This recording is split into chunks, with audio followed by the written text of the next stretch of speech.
ভাৰপ্ৰাপ্ত শিক্ষক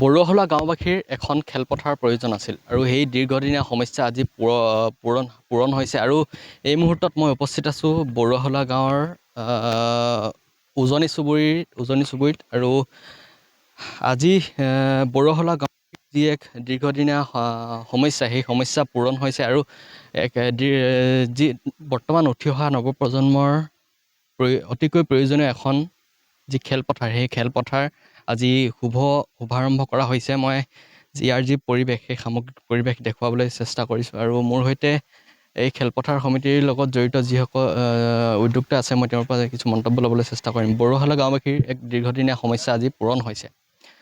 যিহেতু এই অঞ্চলটোৰ যিসকল উঠি অহা প্ৰজন্ম, তেওঁলোকে আচলতে এই যিকোনো ধৰণৰ শাৰীৰিক কচৰৎ বা যিকোনো ধৰণৰ তেওঁলোকে খেল ধেমালি সেই কৰিবলৈ তেওঁলোকে অসুবিধাৰ সন্মুখীন হৈছিল। আজি সেই সপোন পূৰণ হৈছে। কি নিশ্চয়কৈ বৰুৱাহোলা গাঁৱৰ এটা খুব দীৰ্ঘদিনীয়া এটা অভাৱ অৰ্থাৎ প্ৰয়োজন আছিল এখন সুন্দৰ খেলপথাৰ, এখন প্ৰয়োজন আছিল। গতিকে আজি সেই শুভ দিনটো বৰুৱাহোলাবাসী ৰাইজে উপহাৰ হিচাপে লাভ কৰিছে।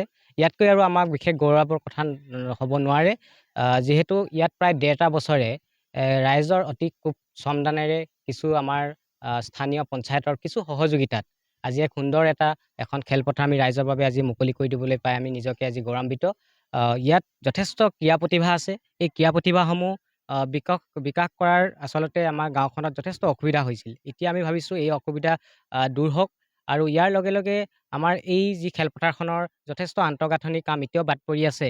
এই ক্ষেত্ৰত আমাৰ স্থানীয় প্ৰশাসন তথা আমাৰ যি চৰকাৰী কৰ্তৃপক্ষ আছে, আমি তেখেতলোককো আমি আজি এই ঠাইৰ পৰা আমি অনুৰোধ জনাইছোঁ যাতে আমাৰ এই খেলপথাৰখন আন্তঃগাঁথনিৰ ক্ষেত্ৰত সুন্দৰভাৱে তেখেতলোকে আগবঢ়াই লৈ যায়।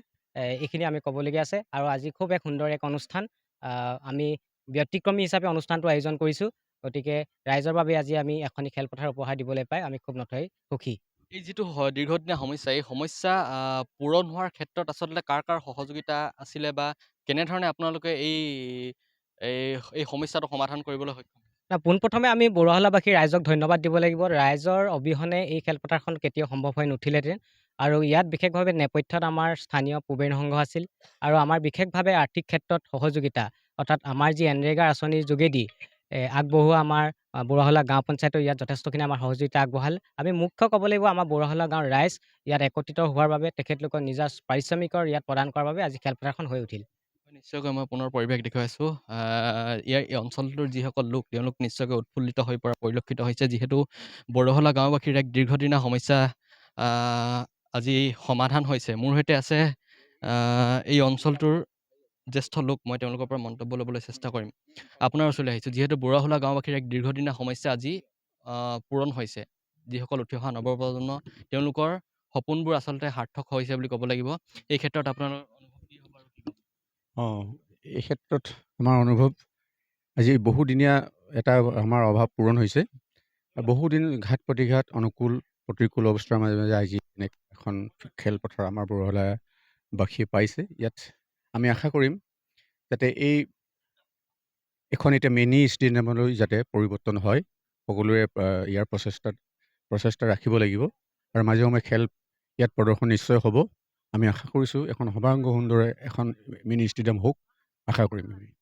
মোৰ সৈতে আৰু ক্ৰীড়াপ্ৰেমী আছে, মই আপোনাৰ ওচৰলৈ আহিছোঁ। যিহেতু বৰুৱাহোলা গাঁওবাসীৰ এক দীৰ্ঘদিনীয়া সমস্যা আজি পূৰণ হৈছে, এই ক্ষেত্ৰত আপুনি কি ক'ব বিচাৰে? ধন্যবাদ। আজি এটা বৰ শুভ দিন বৰুৱাহোলাবাসীৰ কাৰণে, কিয়নো মোৰ শিপাডাল বৰুৱাহোলা, ইয়াতে মোৰ শিপা। এই শিপাডাল আমি সিফালে যায় এঘৰলৈ গৈছে। তথাপিতো আমি এতিয়া যিখিনি সৰুৰ পৰা যেতিয়া আহিছিলোঁ, ইয়াত খেলপথাৰ বুলি উন্নত মানৰ কোনো খেলপথাৰ নাছিলে। বৰুৱাহোলাবাসী কিছুমান ক্ৰীড়াপ্ৰেমী ৰাইজ আছিলে, তেখেতসকলৰ অশেষ কষ্টৰ মূৰত আজি আমি এনেকুৱা এখন খেলপথাৰ দেখিবলৈ পাইছোঁ। সেইসকলক মই কৃতজ্ঞতা আৰু ধন্যবাদ জ্ঞাপন কৰিছোঁ। আজি যিটো সপোন, মানুহৰ জীৱনটো এটা সপোন, সেই সপোনটো আমি বাস্তৱ পৰিণত কৰিবলৈ আজি এই সপোনটো ইয়াত বাস্তৱ পৰিণত হৈছে। সেইকাৰণে আজি খুব ভাল লাগিছে। আৰু আগন্তুক দিনবিলাকত যিবিলাক খেলপ্ৰেমী আছে আৰু সংগঠক আছে, ক্ৰীড়া সংগঠকবিলাক আছে, তেওঁলোকে অধিক ইয়াত সক্ৰিয়ভাৱে অংশগ্ৰহণ কৰি উন্নত মানৰ এখন খেল তেওঁলোকে নিৰ্মাণ কৰিবলৈ মোৰ তেখেতসকলৰ প্ৰতি অনুৰোধ থাকিলে। হয়, নিশ্চয়কৈ মোৰ সৈতে বৰহলা মজলীয়া বিদ্যালয়ৰ প্ৰাক্তন প্ৰধান শিক্ষক আছে, মই তেওঁৰ কাষলৈ আহিছোঁ। যিহেতু বৰহলা গাঁওবাসীৰ এক দীৰ্ঘদিনীয়া সমস্যা পূৰণ হৈছে, যিসকল উঠি অহা নৱপ্ৰজন্ম তেওঁলোকৰ আচলতে যিসমূহ সপোনসমূহ পূৰণ হোৱাৰ ক্ষেত্ৰত এই খেলপথাৰখনে নিশ্চয়কৈ এক সহযোগিতা আগবঢ়াব। আপুনি ধন্যবাদ।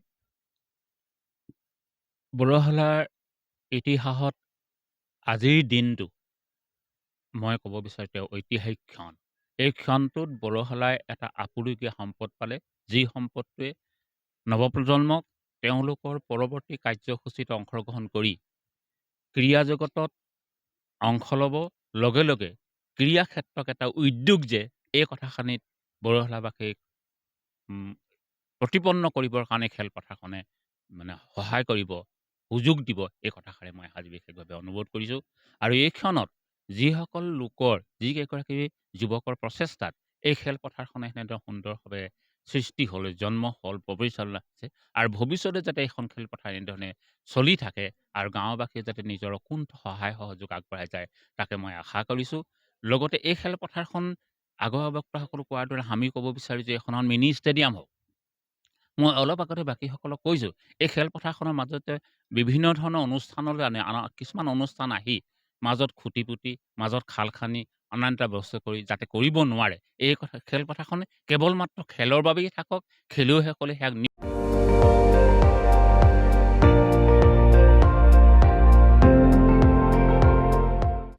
আপুনি চাই আছে ND24, সৰ্বশ্ৰেষ্ঠ নহয়, সৰ্বোত্তমৰ দৌৰ।